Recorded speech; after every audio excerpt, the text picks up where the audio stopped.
Welcome to our YouTube channel. Thank you for watching. If you're new to this channel, please consider subscribing. If you're coming back, thank you for coming back.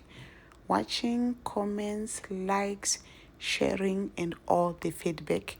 We appreciate it. And today we are going to talk about the drip irrigation and our system that we are using. And I will walk you through where we came from, the mistakes that we did, so you guys won't make the same mistakes. But anyway, we had to start from somewhere, and we started with the drilling of the borehole. And we did the siting and drilling from the same company, so that way we could hold them accountable in case they didn't get the water. But anyway, we were able to get our water at 24 meters, and then we went down deeper to 50 meters. You guys, I'm so sorry. I lost the number for the guys who did the borehole system, but if I find it, I will share it next time. But anyway, it is also very important to do the borehole capacity, so you know how much water you can get from that borehole per day. We started with only one JoJo tank, and our submersible pump was very small, 0.75 horsepower, and it wasn't very good. But anyway, this was virgin land. February 2024, that's when we started actually planting something at the homestead. This land had not been used for over 63 years. And that's Beulah right there. They were planting turnip greens, that is rape, with blessing. And we were only using the garden hose, and we had 3 sprinklers. Okay, I don't know why we thought this was going to be enough, but hey, those are the mistakes that we did. But we had 10,000 liters. We had 2 JoJo tanks at this point. And the sprinklers were only beneficial for the school kids. They enjoyed being sprinkled on. And look at that. They were playing on with water.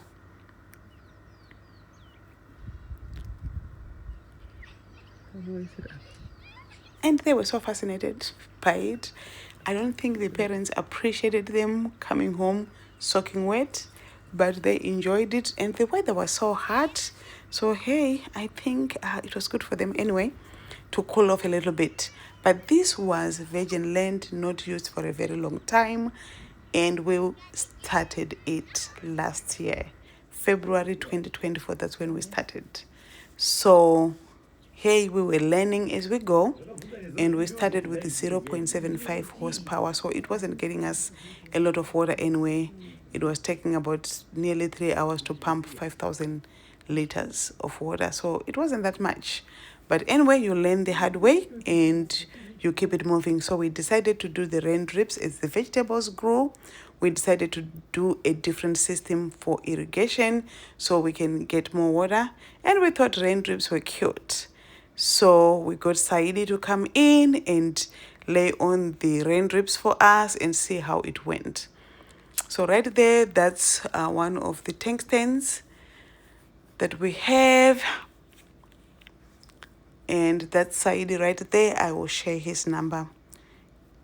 And he is based in Rosape. And right there, every irrigation system needs a filter. It's needed because you don't want to risk your drip lines getting clogged. So regardless of how clean your water is, you need a filter. So right there, the bigger lines are the main lines and the smaller ones are the drip lines. Okay, so from the, like JoJo tank, there's this bigger drip lines that come through and they connect, and then the smaller drip lines connect to that, and there's always a shut-off valve that you can see, that's bigger one, and there are end caps, and then there are connectors for the drip lines. Look at when we started the rain drips. We thought it was cute, but what a wastage. Within 30 minutes, 10,000 liters of water was gone. And we realized that this was not good. As you can see, pure wastage, because water is just being irrigated everywhere. Even where there is no plant, it's getting water, it's soaking wet, and it wasn't helpful. And it was very fast that we realized that actually we needed drip lines instead of the rain drips. The rain drips, cute, but you know what? They don't work for the purpose of saving water and also effective farming. Okay, so we had to stop this and we had to call Saidi to come back and lay drip lines for us. We still let those rain drips in there, they're still in the field. So sometimes when we really need them for something that we want them to do, overhead sprinkling, we do it. But we love the drip irrigation. So right there, the drip lines were now set up, and you can see the vegetables were actually growing, and it was a little bit better than what we had done. Okay, but we had to start from somewhere, and right there, those are the drip lines that were delivered.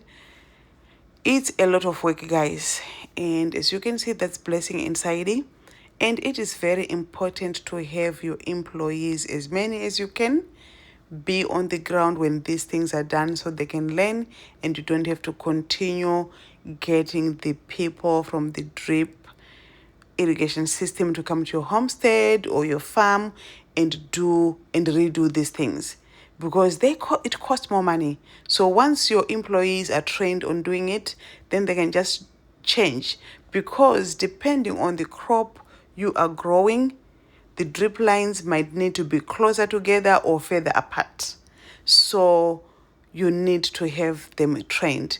And like I said, all the irrigation system, it needs this filter. That black thing, that's the filter, guys. It's needed. So right there, the little red tops, that's the connectors, and they connect the drip lines. And we started with the very long drip lines, and we realized that we were not getting enough water at the end of the drip lines. So we had to actually cut it off and zone them and made them drip lines a little bit shorter.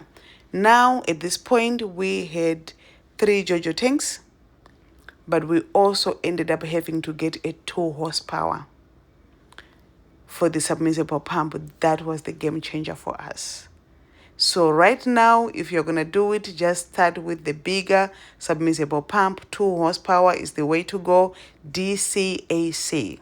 Why DC-AC? They will work with the solar energy, and when there is no sun or it's raining, you can just have a small generator and you can get your irrigation going. You can do even irrigation at night. So as you can see, the bigger lines, that's the main line for the drip lines. And we actually have zoning as well.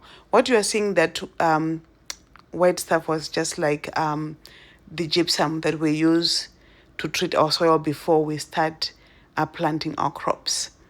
But anyway, right there, those the main big ones is the main line, and then the smaller ones are the drip lines. Red tops are the connectors, and at the end it's end caps. So as you can see, blessing in the field, walking through, and really our drip lines, we now have 5 zones, and we always have a shut-off valve. So when it's shut off, one area is open, and that's where the water is going. With the 2 horsepower that we have submersible pump, we are able to pump as much water as we can.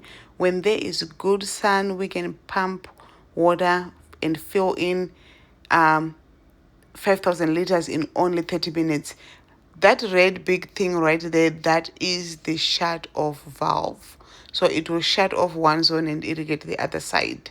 So right there, as you can see, the bigger line is the main line, and then the drip lines goes into the field, and then we have one big line that you can see that it goes in the middle of the field, and it goes way to the end, because it actually that's it right there with the shut-off valve.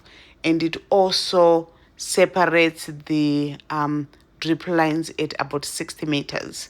So that's the irrigation system, guys. And please ask me any questions that you have.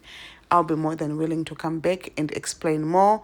But drip irrigation is the way to go. And I'm also going to show you our side hustle. Really, it's not a side hustle, but we have the deep freezer at home. So hey, we sell fish, we sell our meat, we also sell sausages. So we actually feed meat to the community as well. and it's just like a side hustle, and people know to come and buy. We also sell eggs, we sell chicks. So that's what we do. And thank you guys for watching. And if you haven't subscribed, please consider subscribing. Thank you.